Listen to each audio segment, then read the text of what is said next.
L'œil de perdrix est une pathologie fréquente. Elle occasionne des douleurs, une gêne pour se chausser et elle est souvent très handicapante. La douleur est souvent située entre le 4e et le 5e orteil. Elle est bien localisée dans une zone d'irritation cutanée. Cette zone d'irritation se présente fréquemment sous une forme arrondie, souvent centrée par un point noir, d'où sa dénomination d'œil de perdrix. Différentes causes peuvent expliquer l'œil de perdrix. Une première cause est la déformation d'un orteil. Cette déformation va créer un frottement, source de douleur. Une deuxième cause de l'œil de perdrix est une bosse osseuse qui provoque un frottement entre deux orteils voisins. Pour soulager cette douleur, on peut proposer des soins de pédicurie. Cela consiste à limer la zone épaissie.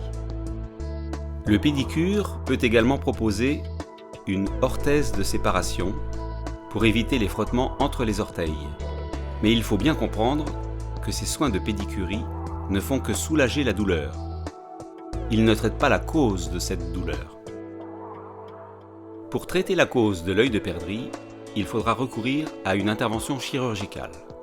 Cette intervention consiste à retirer la déformation osseuse par un simple rabotage de l'os. L'intervention qui est proposée est une intervention percutanée, c'est-à-dire une intervention sans ouvrir, sous anesthésie locale, en ambulatoire, avec une reprise de la marche immédiate. L'ambulatoire signifie une entrée en clinique le matin et une sortie le jour même. L'anesthésie locale, au bloc opératoire, est pratiquée à l'arrière du genou. La patiente est installée en position semi-assise. La technique percutanée n'utilise pas de matériel à l'intérieur de l'orteil. Le pied repose sur l'appareil de radiologie. L'œil de perdrix est bien visible. On repère le conflit osseux. On utilise un repère métallique pour mieux situer l'œil de perdrix. Ce repère métallique permet au chirurgien de fixer la zone osseuse à opérer. Cette vidéo vous montre les précautions d'asepsie qui sont prises avant l'intervention. Cette vidéo du drapage montre également que cette intervention est réalisée dans les mêmes conditions que toute intervention d'orthopédie. Le premier temps de l'intervention est l'incision cutanée d'environ 2 mm au niveau de la pulpe de l'orteil. Le passage d'une fine lame de bistouri qui permet de décoller les tissus. Le passage d'une fine râpe permet de créer une chambre de décollement. Une fraise actionnée par un mini-moteur permet de raboter la bosse osseuse. Cette vidéo montre l'utilisation de la fraise. Le passage d'une petite curette permet de retirer les débris osseux. Par une simple pression, on peut compléter l'expulsion des débris osseux. Un contrôle radiographique avant et après l'intervention montre la régularisation osseuse.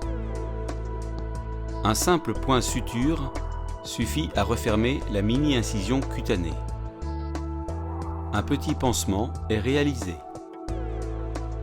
Cette intervention percutanée, par sa simplicité, autorise de se rechausser dans une chaussure confortable de type basket. Cette technique percutanée permet la reprise de la marche immédiate avec un appui total. Les béquilles sont nécessaires le premier jour en raison de l'anesthésie locale. Cette technique percutanée est une intervention chirurgicale rigoureuse mais simplifiée. Elle nécessite un certain nombre de précautions post-opératoires. Il faut éviter le piétinement qui risque d'entraîner le gonflement du pied et des douleurs. La deuxième recommandation est de surélever les jambes 4 à 5 fois dans la journée pendant une demi-heure. La troisième recommandation est de poser des poches réfrigérantes pour atténuer le gonflement du pied. La quatrième recommandation est de mettre le manchon protecteur livré pour prendre une douche pour éviter de mouiller le pansement. Les pansements du pied seront refaits par le chirurgien toutes les 2 semaines pendant 6 semaines. La reprise de la marche-promenade ainsi que la natation ou la pratique du vélo peuvent s'envisager à partir de 2 mois. Les autres sports plus violents pour le pied, comme le tennis, le jogging, seront repris au 6e mois.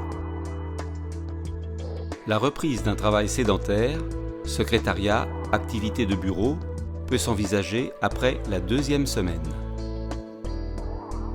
Bien que les soins de pédicurie peuvent soulager les douleurs, il faut néanmoins envisager une intervention, d'autant plus que cette opération est simple.